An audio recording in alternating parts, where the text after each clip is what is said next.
HMDA మాజీ director Shiva Balakrishna కేసులో కీలక సమాచారం సేకరించింది ఏసీబీ.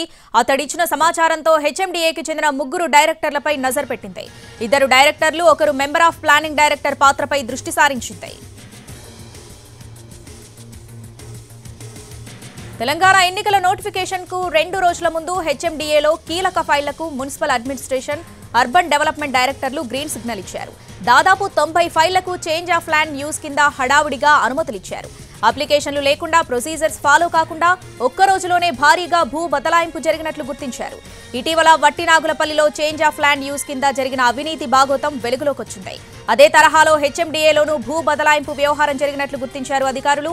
ఎన్నికల కోడ్కు ఒక్క రోజు ముందు హెచ్ఎండిఏ పరిధిలో చేంజ్ ఆఫ్ ల్యాండ్ యూజ్ కింద భూ బదలాయింపులు జరిగినట్లు తేలింది. ఎన్నికల కోడ్ను లెక్క చేయకుండా మరికొన్ని ఫైళ్లకు పబ్లికేషన్ సిద్ధం చేసినట్లు తేల్చారు. అక్టోబర్, నవంబర్, డిసెంబర్ నెలలోనే పాత డేట్స్ తో ఫైళ్లకు అనుమతులిచ్చినట్లు ఏసీబీ అధికారులు గుర్తించారు. హెచ్ఎండిఏ మాజీ స్పెషల్ చీఫ్ సెక్రటరీ ఉన్నంత వరకు పాత తేదీలతో పని కానిచ్చినట్టు తేల్చారు.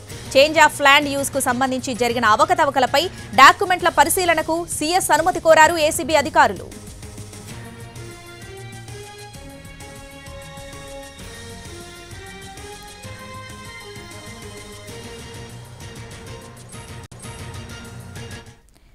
శివబాలకృష్ణ అరెస్టు తర్వాత హెచ్ఎండిఏలో అవినీతి బాగోతాలు ఒక్కొక్కటిగా బయటకు వస్తున్నాయి. కోట్లాది రూపాయల భూముల విషయంలో జరిగిన స్కామ్లు వెలుగు చూస్తున్నాయి.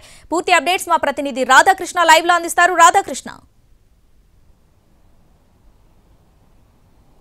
శ్రావణి, ఒకవైపు ఏసీబీ కస్టడీలో శివబాలకృష్ణకు సంబంధించిన ఆదాయానికి మించిన ఆస్తుల కేసుకు సంబంధించిన వివరాలు ఒకవైపు వెలుగులోకి వస్తుంటే, మరొక వైపు హెచ్ఎండిఏలో జరిగిన అవినీతి భాగోతం మొత్తం కూడా బట్టబయలు అవుతున్న పరిస్థితి మనకు కనబడుతుంది. ఎందుకంటే హెచ్ఎండిఏలో ఇతను డైరెక్టర్ గా ఉన్నప్పుడు చేసిన ఫైళ్లపైన సంతకాలు కావచ్చు, అతనికి సహకరించిన ఎంఏయుడి డైరెక్టర్లు కావచ్చు, వీళ్ళకి సంబంధించిన వ్యవహారం మొత్తం కూడా వెలుగులోకి వస్తుంది. 2 రోజుల పాటు హెచ్ఎండిఏతో పాటు రెరాను ఏసీబీ అధికారులు జరిపిన సోదాలు కావచ్చు, ఈ మొత్తం వ్యవహారంలో కొత్త విషయాలు అయితే వెలుగులోకి వస్తున్నాయి. ప్రధానంగా ఏసీబీకి సంబంధించిన దర్యాప్తులో హెచ్ఎండిఏలో తెలంగాణ ఎన్నికల నోటిఫికేషన్ కి ముందు రోజు జరిగిన ఫైళ్ల పైన సంతకాలు ఏవైతే ఉన్నాయో, దాదాపు 1 కాదు 2 కాదు 90 ఫైళ్ల పైన ఇతను సంతకాలు చేసినట్లు కూడా గుర్తించడం జరిగింది. ఇతనితో పాటు హెచ్ఎండిఏకి సంబంధించిన 3 డైరెక్టర్లు, ఇందులో 2 డైరెక్టర్లు ఉన్నారు, మరొకరు మెంబర్ ఆఫ్ ప్లానింగ్ కి సంబంధించిన డైరెక్టర్ గా ఉన్నారు.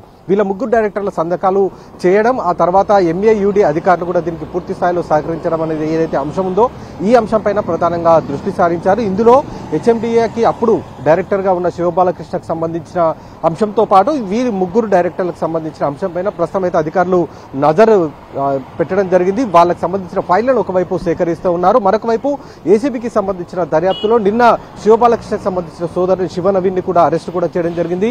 ఇవాళ మరొక వైపు శివబాలకృష్ణకు సంబంధించిన కస్టడీ ముగియనుంది. ఇవాళ అతన్ని కోర్టులో హాజరుపరచనున్నారు. ఈ మొత్తం వ్యవహారం వెలుగులోకి వస్తున్న నేపథ్యంలో అతన్ని మరికొన్ని రోజులు కస్టడీ కోరుతూ ఇవాళ పిటిషన్ కూడా దాఖలు చేసే అవకాశం మనకు కనబడుతుంది. ప్రధానంగా హెచ్ఎండిఏకి సంబంధించిన అవినీతి భాగోతం ఏదైతే శివబాలకృష్ణ కస్టడీలో వెలుగులోకి వస్తుందో, ఇందులో ప్రధానంగా వాళ్ళు ఎలాంటి అప్లికేషన్ లేకుండా, ప్రొసీజర్స్ అనేవి ఏవి కూడా ఫాలో కాకుండా నేరుగా వీళ్ళు చేంజ్ ఆఫ్ ల్యాండ్ యూజ్ పేరిట భూ బదలాయింపులకు పాల్పడ్డారనేది ప్రధానంగా ఏసీబీ అధికారులు దర్యాప్తులో గుర్తించడం జరిగింది. ఇందులో భాగంగానే ఎన్నికల కోడ్ ఏదైతే ఉందో, ఆ కోడ్ రావడానికి 1 రోజు ముందే వీళ్ళు ఈ సంతకాలు మొత్తం చేసినట్లుగా కూడా గుర్తించడం జరిగింది.